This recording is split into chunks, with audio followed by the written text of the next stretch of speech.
네, 그러면 시작하겠습니다. 오늘은 어른 수업 26번째 시간입니다. 오늘의 주제는 죽음으로부터 자유로워지기라는 주제입니다. 부처님께서 정말 자주 설법하셨던 주제 중에 하나가 죽음이에요. 이유는 간단한데, 첫 번째는 삶의 남은 기간 중에 제일 중요한 사건이 죽음이고, 두 번째는 죽음에 대해서 기억하고 죽음에 대해서 배울 때 굉장히 역설적이게도 삶이 살아나기 때문에 그래요. 삶이 더욱 빛나게 살아나는 효과가 있는 게 죽음에 대한 명상입니다. 그래서 오늘 죽음에 대한 이야기를 할 건데요. 왜 보면은 드라마는 예고편이 있잖아요. 그것처럼 죽음에도 예고편이 있으면 참 좋을 거는 같아요. 죽음에 예고편이 있어야 준비할 사람들은 좀 준비하고, 마무리할 게 있으면 좀 마무리하고, 그럴 수가 있는데, 세상의 모든 죽음은 예고 없이 찾아오는 것 같아요. 예고 없이. 그림 형제라고 하는 작가들의 동화책에 나오는 이야기인데요. 죽음의 신이 있었어요. 잘생겼을 것 같아요? 못생겼을 것 같아요? 엄청 못생겨가지고 아주 빽빽하게 말라서 아주 못생긴 죽음의 신이 엄청 뻐기고 있는 거예요. 사람들한테. 뭐라고 뻐기냐면, 내가 이 세상에서 제일 강하다. 이 세상 누구도 나를 이길 수 없다. 그러고 있으니까 등치 큰 어떤 이 남성이 그 얘기 듣고 기분이 상했어요. 그래서 죽음의 신을 막 때렸거든요. 빼빼하니 힘이 없으니까 엄청 두드려 맞았어요. 그래가지고 죽음의 신이 아무것도 못하고 두드려 맞다가 일 못하러 가고 있는 거예요. 너무 힘들어가지고. 일하러 가야 되는데. 그래서 지나가던 어떤 청년이 이 죽음의 신이 너무 불쌍해서 죽음의 신인지 모르고 빼빼 마른 남자가 두드려 맞고 앉아있으니까 불쌍해서 집에 데리고 가서 밥도 먹여주고 간호를 딱 해줬어요. 그러니까 힘을 되찾은 죽음의 신이, 나는 죽음의 신이다. 이제 일하러 가야 된다. 그런데 내가 평등하기 때문에 너에게 찾아가지 않을 수는 없고, 하지만 은혜를 갚아야 되기 때문에 하나의 은혜를 갚겠다. 그게 뭐였냐면, 너에게만은 죽음의 순간을 알려주겠다. 예고해주겠다. 그리고서 떠났습니다. 일을 하러. 이 도우물 중 천년이 10년, 20년, 30년 살 만큼 살았어요. 그러다가 노인이 됐는데 갑자기 죽음의 신이 찾아온 거예요. 갑자기 죽어야 된대요. 그래서 이 청년이 죽음의 신에게 컴플레인을 했어요. 약속과 다르지 않습니까? 예고해 주신다더니 왜 저를 그냥 찾아오셨습니까? 하니까 하시는 이야기가 이 이야기예요. 한번 읽어보겠습니다. 예고의 사자를 그동안 여러 번이나 보냈는데 무슨 소리냐? 통풍도 있었을 것이고 눈도 어둠치침에 졌을 것이며 고요 여러 날 열병도 알았을 것이 아니냐. 혈압이 높아져서 정신이 혼란스러웠었던 때도 있었을 것이다. 그 모든 게 죽음의 예고였다. 우리는 사실은 죽음의 예고를 언제든지 받고 있어요. 왜 그러냐면은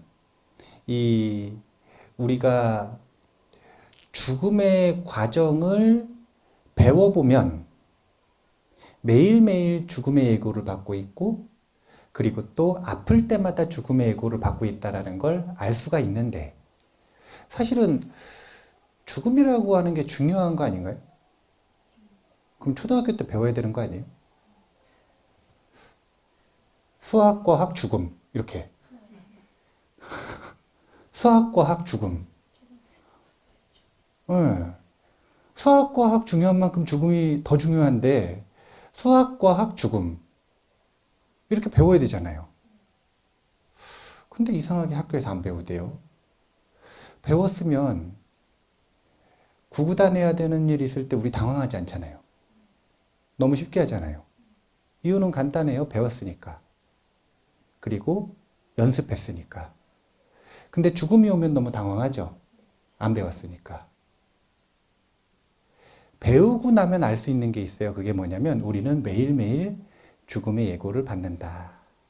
그리고 삶의 때때로 아주 큰 예고로서 병고가 있을 때 죽음의 예고를 받는다라는 사실을 알 수가 있어요.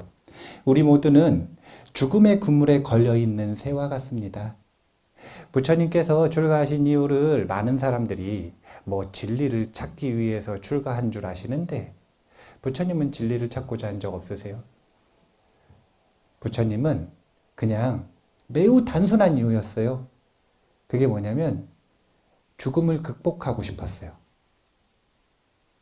죽음의 고통에서 벗어나고 싶었어요. 이게 부처님의 출가 이유예요.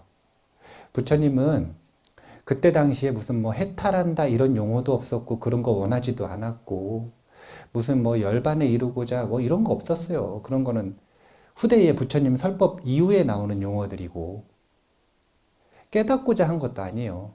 부처님의 출가 목적은 정말 단순해요. 그건 뭐냐면 죽음의 고통에서 벗어나고자 하는 것. 그래서 부처님께서는 딱 깨닫자마자 하신 선언이 그거예요. 불사의 문이 열렸다. 눈 있는 자 누구나 와서 보라. 불사의 문, 죽음의 고통에서 벗어났다는 거죠. 죽음의 그물에 걸려있는 새라고 하는 자신의 처지를 아는 순간 부처님께서는 가지고 있는 것을 모두 버리고 왕위와 가족과 나라를 모두 버리고 죽음을 극복하기 위해 출가하신 겁니다. 그래서 부처님께서는 정말로 자주 죽음에 대해서 설법을 하셨는데요. 어느 날 인도의 한 소도시에 가가지고 설법을 하신 내용이에요. 역시 죽음에 대해서 명상하라 이런 설법의 내용인데, 요즘 같으면은 이제 여기 남사의 남촌 오셔가지고 설법하신 거죠, 부처님께서. 그러니까 남녀노소 다 모여가지고 설법을 듣는 겁니다. 남녀노소 설법을 듣는데 이런 설법이었어요. 한번 읽어볼게요. 삶은 불확실하고 죽음은 확실하다. 우리는 언젠가 죽는다. 죽음은 삶의 종착역이다. 삶은 불안정하고 죽음은 반드시 온다. 라고 자주 외우며 명상하라. 죽음에 대해 명상하지 않은 사람은 마치 막대기도 없는 사람이 독사를 보면 두려움에 휩싸이듯이 마지막 순간이 다가오면 공포에 휩싸여 당황하며 비명을 질러댈 것이다. 그러나 죽음에 대해 명상한 사람은 마치 막대기를 가진 사람이 뱀을 보면 막대기로 집어서 멀리 던져버리며 마음의 동요가 전혀 없듯이 마지막 순간이 다가와도 두려움에 떨지 않을 것이다. 그러니 죽음에 대해 명상하여라. 부처님께서 자주 죽음에 대해서 명상하기 위해 알려주신 문장은 이거예요. 삶은 불확실하고 죽음은 확실하다.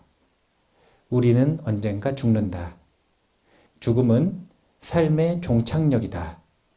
삶은 불안정하고 죽음은 반드시 온다. 이 짧은 문장을 자주 되뇌이면 첫 번째, 죽음이 준비되고 두 번째, 삶이 살아난다라는 거예요. 그래서 이 설법을 들으니까 그 마을에 있는 사람들이 크게 공감을 했습니다. 왜냐하면 삶은 불확실하고 죽음은 확실하다. 맞는 말이잖아요. 우리는 언젠가 죽는다. 죽음은 삶의 종착역이다. 죽음은 반드시 온다. 크게 공감을 했어요. 그런데 이게 가지고 있는 효능은 달랐어요. 일단 이 죽음에 대한 명상을 하면 다른 것이 이익이 아니라 가장 큰 이익은 죽음과 익숙해진다는 거예요. 이게 우리나라 사람들이 얼마나 죽음에 대해서 무지하냐면 그런 생각을 합니다. 죽음에 대해서 말하면 죽을 줄 알아요. 죽음에 대해서 말하면 죽는 줄 알아요. 되게 이상한 일이에요. 돈에 대해서 말하면 돈이 들어오던가요? 안 들어오잖아요. 근데 죽음에 대해서 말하면 죽을 것 같아요. 그만큼 죽음이 낯선 거예요. 이유는 간단한 거라니까요. 안 배워서 그래요. 저희 초등학생 이름이 뭐죠? 일념. 수학, 과학, 죽음. 그치? 뭐가 그치야?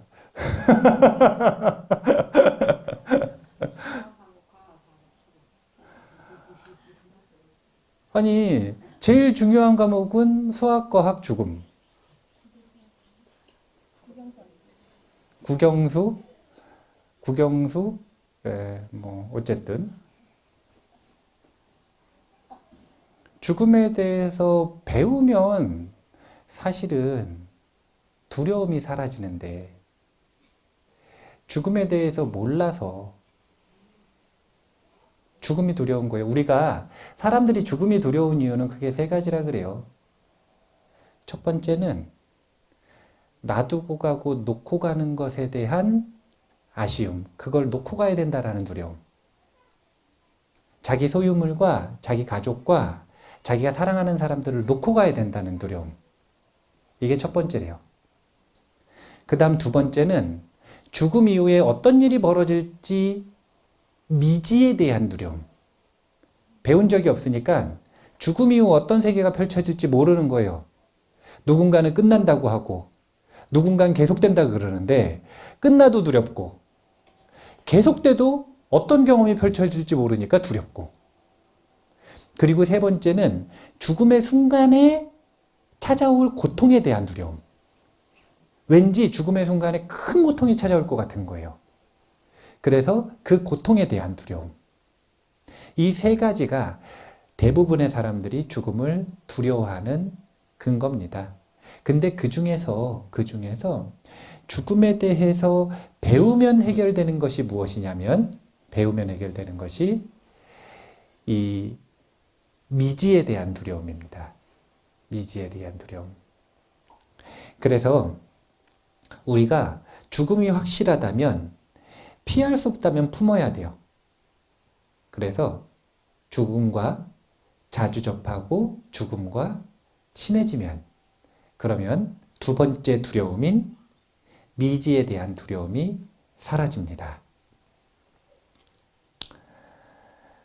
익숙해지면 괜찮아지는데요. 한번 읽어볼게요. 인간의 삶에서 가장 두려운 대상은 바로 죽음입니다. 이유는 가장 소중한 목숨을 빼앗기기 때문이죠. 동물의 본능 중 가장 뿌리 깊은 것은 바로 생존에 대한 욕구입니다. 이것을 건드려대는 이 죽음은 동물에게 있어 영린과도 같은 것이죠. 이 죽음에 대한 두려움에서 벗어나는 전략은 익숙함의 길입니다. 어차피 우리 모두 죽어야 하는 것은 당연하니 차라리 그 죽음을 가슴에 품어버리는 것이죠. 자주 그리고 매일 죽음에 대해서 명상하는 전략은 우리에게 있어 죽음을 친구처럼 여길 수 있도록 만듭니다. 그러면 죽음에 대해서 어떻게 명상하느냐? 아까 짧게 문장으로 볼 땐 그렇게 명상하면 돼요. 그 얘기는 다른 게 아니라 죽음은 확실하다 이거예요. 그런데 그 문장 가지고는 부족하다면 제가 우리가 겪을 수 있는 죽음의 과정에 대한 이야기를 해드릴게요. 이 과정 전반을 기억해 두는 건 굉장히 중요해요. 왜냐하면 이게 바로 정말로 직접적인 죽음에 대한 예고이기 때문에. 우리는 죽음의 순간은 경험할 수 없습니다. 그런데 죽음의 과정은 경험할 수 있어요. 이 죽음에 대한 과정은 삶을 살아가면서 두 가지 경우에 확인할 수 있는데, 아니, 세 가지 경우에. 첫 번째는 자기가 죽을 때. 두 번째는 감기 몸살 등 큰 병에 걸렸을 때.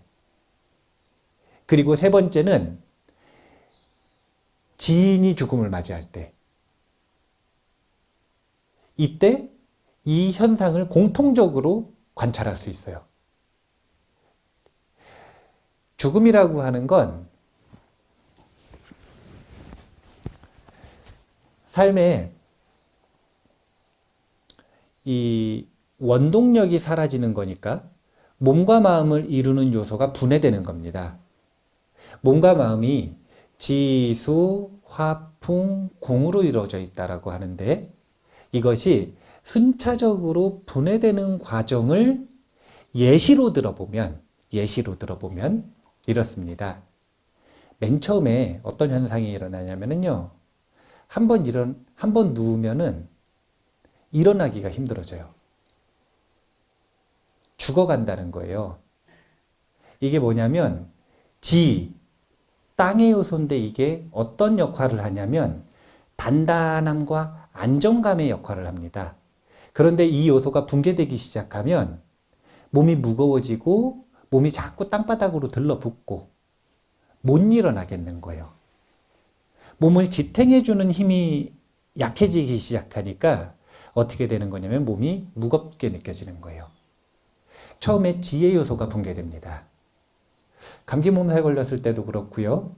누군가 지인이 돌아가시는 순간들을 보면은 맨 처음에 활동이 그렇게 제약되고 잘 못 움직이기 시작해요. 이때부터 이미 사실은 죽음은 시작된 거예요. 두 번째, 수의 요소가 붕괴되는데 수는 물의 요소예요. 그래서 입이 바싹바싹 마르기 시작합니다. 입술이 트기 시작해요. 물을 아무리 마셔도 물을 잘 삼키지도 못하고 물을 마셔도 입안이 계속 건조해요. 이게 마음을 딱 잡아주는 힘이 있을 때는 물이 들어가면 이걸 잡아주니까 수분이 보충이 되는데 잡아주는 힘 자체가 붕괴돼 버리니까 이 물의 요소가 분해돼 버리는 겁니다. 세 번째는 화의 요소가 붕괴되는데 이건 따뜻함의 요소예요. 온도. 그럼 어떻게 되느냐? 추워져요. 입술이 파래지기 시작합니다. 그리고 여름에도 춥다 그러고요. 옆에다가 난로를 틀어줘도 춥다 그래요. 뭘 덮어줘도 춥다 그래요. 계속 추운 거예요. 이유는 다른 게 아니라 자기 내부에 열을 잡아줄 수 있는 힘이 붕괴되기 때문에 그래요. 화의 요소가 붕괴되고요. 그 다음에 풍의 요소가 붕괴됩니다. 이 풍의 요소는 산소하고 밀접한 관계가 있는데요. 이 풍의 요소가 붕괴되면 뇌로 들어가는 산소가 적어지기 시작해요. 그럼 뭘 보냐면 환영을 보기 시작합니다. 그래서 이 풍의 요소가 붕괴되기 시작하면 보통 이 살아있는 사람들이 하는 표현으로 헛걸 본다고 말을 하죠. 보통 이럴 때 뭐 저기 검은 게 있다. 저승사자가 날 데리러 왔다. 뭐가 나를 잡아당긴다. 뭐 이런 표현들을 보통 하는 거예요. 그런데 살아있는 사람한테는 그게 헛건데 돌아가시는 분에겐 그게 실제예요. 조건이 달라졌기 때문에 실제의 경험이 달라지는 거예요. 그래서 풍의 요소가 붕괴되기 시작하면 헛걸보기 시작하고 그러면 사실은 거의 죽음이 다가왔다라는 거예요. 만약에 감기 몸살에 걸렸는데 헛게 보이기 시작한다. 그러면 사실은 위독한 거예요. 그 전에 돌아와야 되는데 그 전에 다시 건강한 상태로 돌아와야 되는데 그렇지 못하니까 위독한 거예요. 그래서 풍의 요소가 붕괴되면 이제 헛게 보이기 시작한다. 그러다가 공의 요소가 붕괴되기 시작하면 이제는 호흡이 완전히 끊어지는 거예요. 호흡이 완전히 끊어지면 보통 의학적으로 죽었다 그러죠. 네. 그런데 의학적으로는 죽음을 맞이했는데 의학적으로 죽음을 맞이한 직후에 대부분의 존재들이 보는 공통된 현상들이 있어요. 그게 뭐냐면 의식의 본성인 빛입니다. 빛. 밝은 빛을 보게 되어 있어요. 대부분의 존재들이 공통으로 보되 볼 수 있는 시간의 길이는 다 달라요. 누군가는 밥 한 숟갈 뜨는 시간만큼 빛을 본다고 하고요. 누군가는 오래 본다 그래요. 그래서 임사체험이라고 하는 게 뭔지 아셔요? 예, 돌아가셨다가 다시 돌아오신 분들. 요즘에는 그런 사람들이 많을까요? 적을까요? 적어요. 왜냐면 3일장을 해서 그래요. 원래 7일 안에 보통 돌아오거든요. 돌아올 거면. 평균적으로 7일 정도의 육신과 정신의 연결선이 완전히 끊어진다 그래요.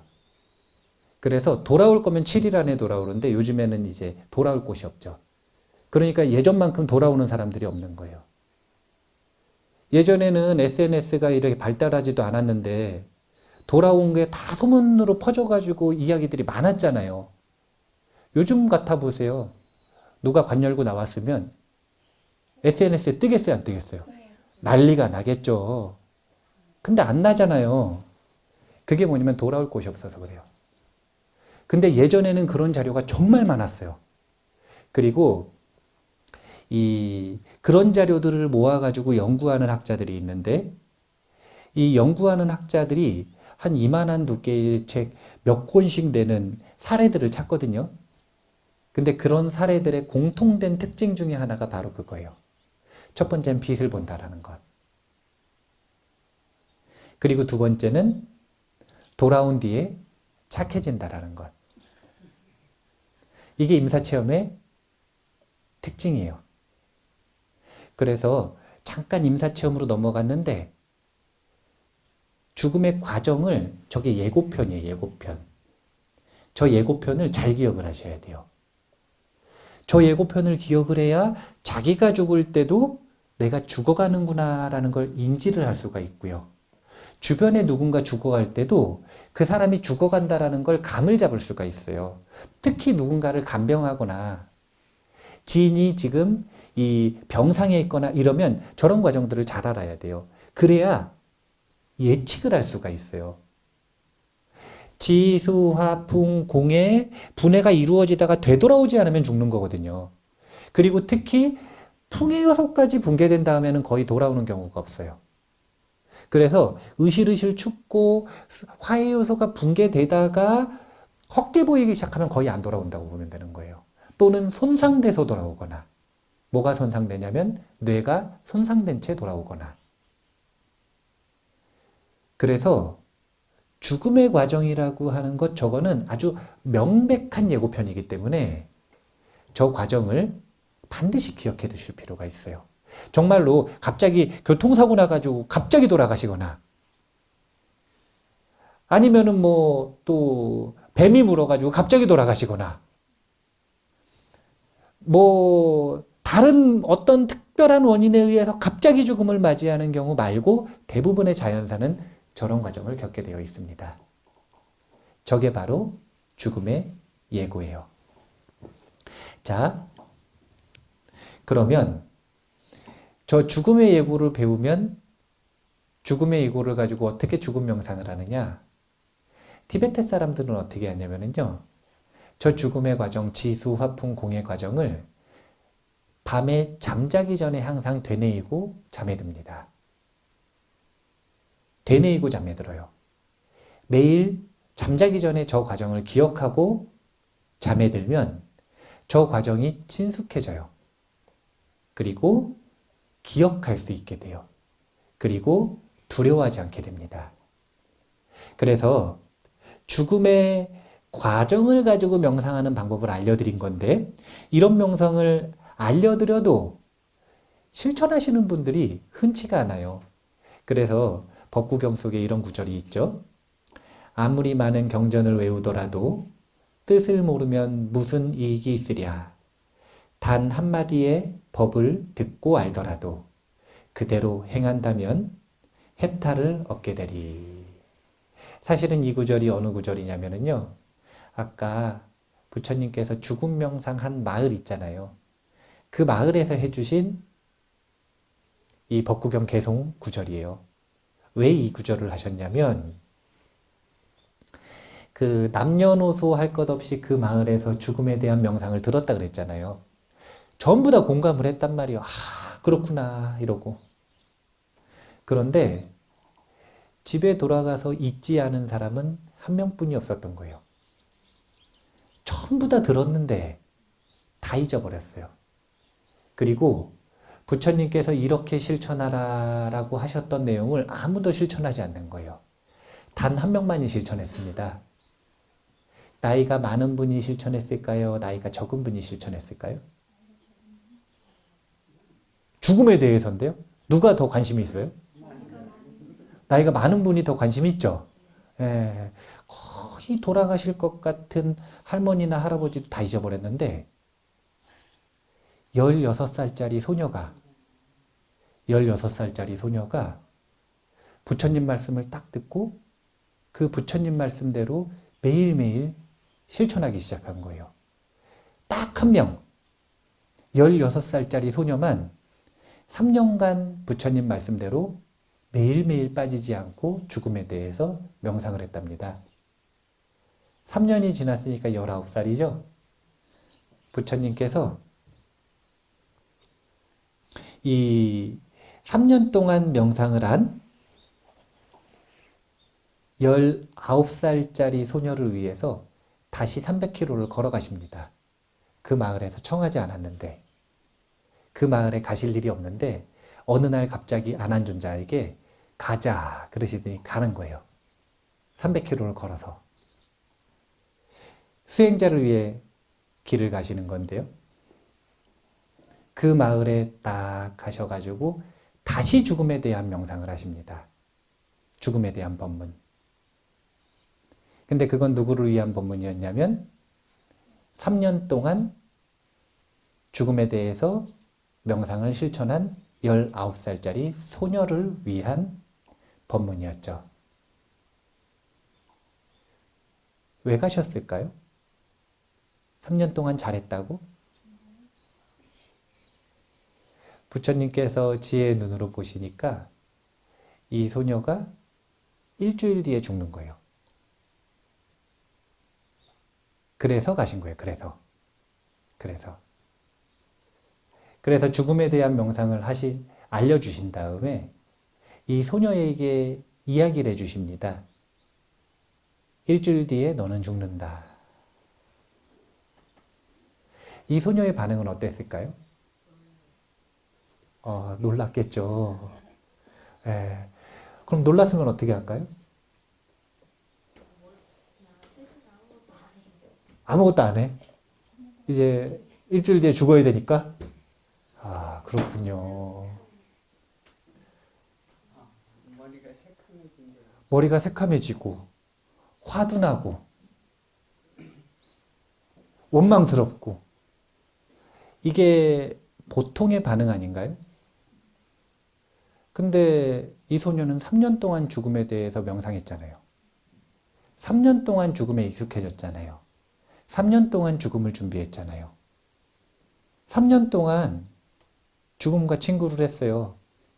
그러니까 부처님께서 일주일 뒤에 죽음을 맞이할 것이다. 사실은 어떤 상황이냐면 요즘에 보면 이 투병 생활하다가 호스피스 병동으로 옮기는 경우가 있잖아요. 그게 뭐냐면 일주일 안에 죽는다는 표시예요. 호스피스 병동으로 간다는 건 일주일 안에 죽는다라는 거예요. 보통 하루나 이틀, 3일이면 보통 돌아가십니다. 그런 표시인 거잖아요. 이제 일주일 안에 죽는다.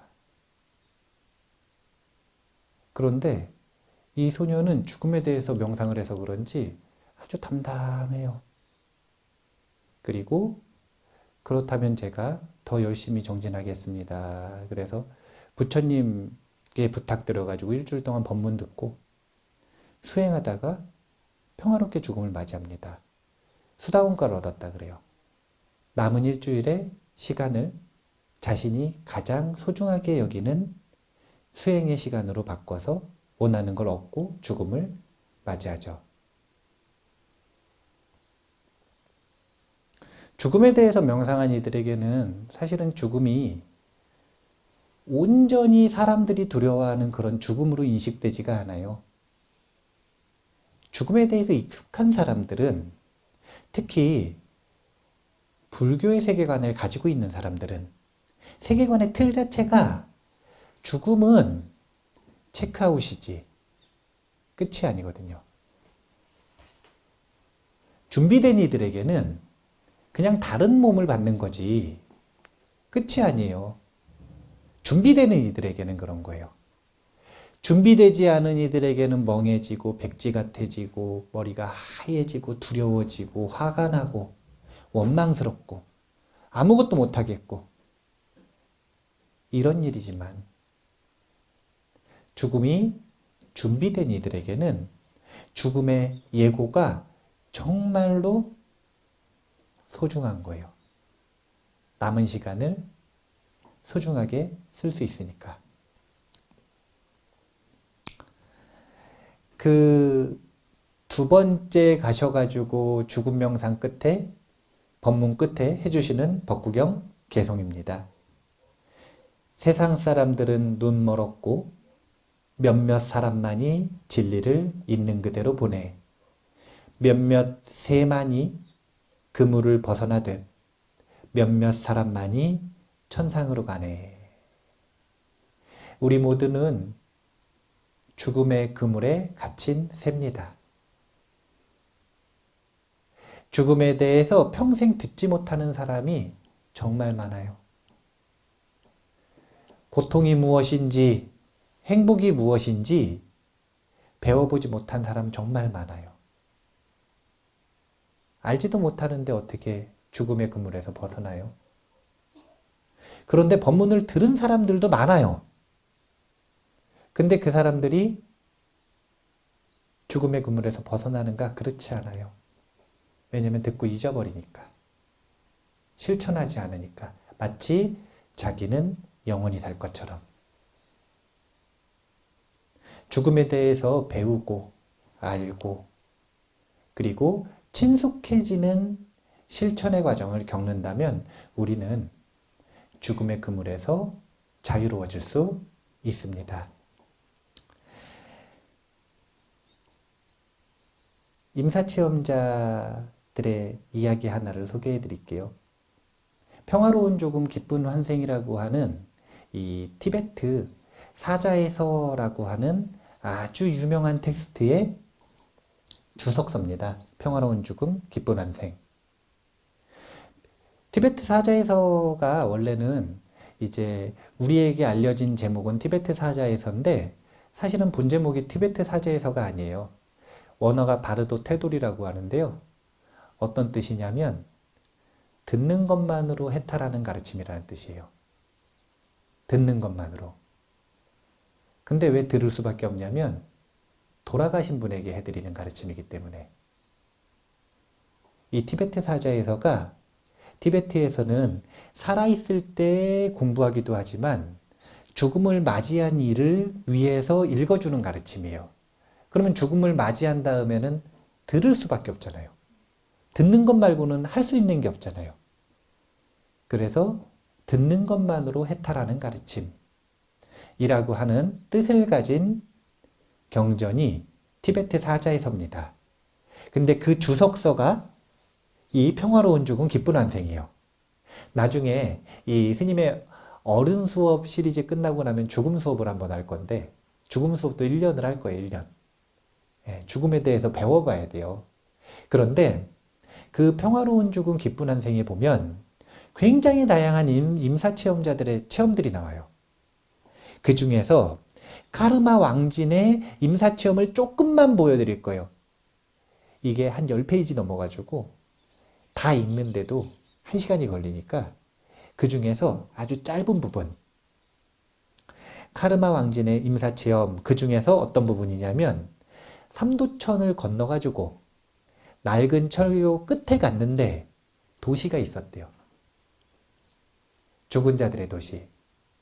아직 첫 번째 심판의 왕을 만나기도 전, 아직 첫 번째 심판을 만나기 전 죽음의 도시를 보고 돌아온 경험입니다. 근데 그 죽음의 도시에는 굉장히 빈부격차가 심했대요. 살아있는 우리가 살아가는 세상보다 훨씬 더 화려한 도시가 있는 반면에 정말 지극히 빈곤한 도시가 있는 거예요. 이 두 도시를 방문하고 거기 있는 사람들에게 들은 이야기들을 제가 읽어드릴게요. 아주 즐겁고 부유하고 아름다운 저택에 사는 영가들, 이들이 왜 이렇게 살게 됐는가? 이곳의 많은 사람들은 행복하게 지내고 있다. 그들은 깨끗한 삶을 살았고 존경심을 갖고 다른 사람들을 대했기 때문이다. 많은 사람들이 과거의 영적인 경험 때문에 기도문을 외우면서 즐겁게 지내고 있다. 죽음의 왕들은 감히 그들을 쳐다보지도 못한다. 풍성한 재물을 갖고서 여전히 남들에게 베풀고 또 도움을 주는 사람들도 많이 있다. 그들이 이처럼 살고 있는 이유는 생전에 자신이 가진 모든 것을 남들에게 주었기 때문이다. 그런데 이 도시 바로 옆에 가장 빈곤한 이들이 있는데 굶주림과 갈증에 시달리며 이마에 손을 올리고 지평선에서 무언가를 찾고 있는 영가들이 있대요. 이러고 계속 강 너머를 보고 있는 거예요. 또 다른 사람들은 굶주림과 갈증으로 고통받고 있다. 그들은 다른 사람들을 섬기고 존경하지 않았고 어떤 자선도 베풀지 않았기 때문이다. 대신에 그들은 살아있을 때 타인을 비난하고 강탈하고 공격했다. 그들은 친척들이 자신들을 위해 일정한 공덕을 바칠 것을 희망하면서 그것을 간절히 기다리고 있다. 조만간 저 사람들은 법왕의 재판소로 불려갈 것이고 그곳에서 일부는 자유를 얻겠지만 또 다른 사람들은 더 나쁜 세계로 보내질 것이다.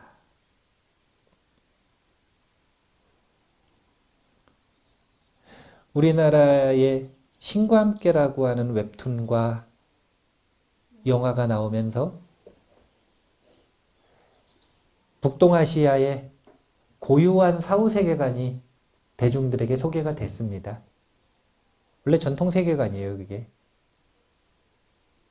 거기 보면 7주 49일 동안 7번 죽음의 왕들을 만나서 재판을 받는 장면들이 나오죠. 그런데 사실은 불교 초기 경전에 보면, 부처님 초기 경전에 보면 그렇게 오랫동안 심판을 받고 이런 과정들이 묘사된 거 거의 없어요. 거기서는 즉시 지옥에 가거나 아니면 천상에 가거나요. 근데 이유는 간단한데 평범한 사람들의 죽음 이후의 과정은 묘사가 되어 있지 않기 때문에 그래요. 아주 특별한 사람들, 정말 악인 또는 정말 선인. 여기도 앞부분에 보면은요, 죽음의 왕들은 감히 그들을 쳐다보지도 못했다. 좋은 도시에 살고 있는 이들, 공덕 많은 이들은 쳐다보지도 못했다 그러죠. 심판 받는다는 소리예요, 안 받는다는 소리예요? 안 받는다는 소리예요. 아니, 생각을 해보세요. 공덕이 많은 사람이 심판을 받겠어요? 안 받죠. 안 받죠. 그래서 죽음을 맞은 다음에 천상에 태어나거나 극락에 왕생하거나 이런 분들은, 대부분 자력으로 그렇게 되시는 분들은 사실은 다음 날, 다다음 날, 다음 주까지 갈 것도 없어요. 이미 결정은 난 거예요. 그런데 그렇지 않은 분들이 이제 문제인 거죠. 그렇지 않은 분들은 조만간 저 사람들은 법왕의 재판소로 불려갈 것이고, 그곳에서 일부는 자유를 얻겠지만 또 다른 사람들은 더 나쁜 세계로 보내질 것이다. 이 사람들이 할 수 있는 건, 공덕이 없는 영가들이 할 수 있는 건 다른 게 없어요. 죽음을 딱 맞이하면 후회가 된단 말이에요. 삶에 대해서. 근데 아무것도 할 수 있는 게 없어요. 죽음을 맞이하기 전에도 후회가 될까요? 안 될까요? 죽어가기 시작할 때 후회가 되잖아요. 예. 근데 그때도 할 수 있는 게 없어요. 왜냐하면 숟가락도 들 힘이 없기 때문에. 삶을 바꿀 수 있는 게 아무것도 없어요. 아무리 후회가 돼도. 하물며 죽음을 완전히 맞이해서 저 두려움과 배고픔과 갈증에 시달리고 있는 그때에는 더 아무것도 할 수 있는 게 없어요. 그래서 지평선 너머를 하염없이 쳐다보고 있는 거예요. 그때 최고의 공덕이 뭐냐면,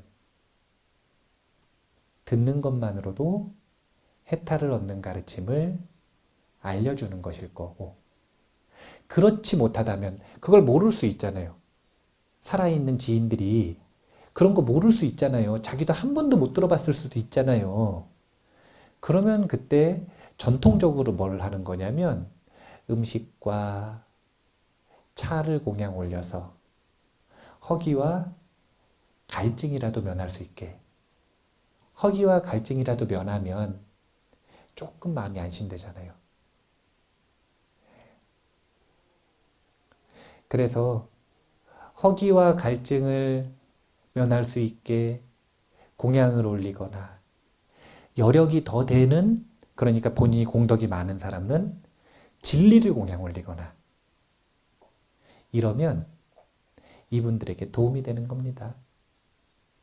우리가 죽음 이후의 과정들, 죽음의 과정들을 반드시 배워볼 필요가 있어요. 제가 이거 1년짜리로 기획을 하고 있는데, 사실은 1년짜리로 기획을 해가지고 하면은 어른 수업만큼 재미없을 거예요, 이거는. 왜냐면 사람들이 내용은 재밌는데 죽음을 본능적으로 거부해요. 그냥 죽음에 대해서 들으면 죽을 줄 알아요. 근데 제가 실험을 봤거든요. 저는 24살 이때쯤에 처음 법문 시작했는데, 첫 법문이 이 왕생론, 세친보살 왕생론, 이게 뭐냐면 죽음에 대한 얘기예요. 근데 24살부터 죽음에 대해서 맨날 얘기하는데 안 죽잖아요. 그때부터 법문 들으신 분들도 안 죽었거든요. 죽음에 대해서 얘기한다고 안 죽어요. 이 윤희법은 한 중학교 2학년 때부터 왕생론 외우고 죽음에 대해서 배웠는데 안 죽잖아요.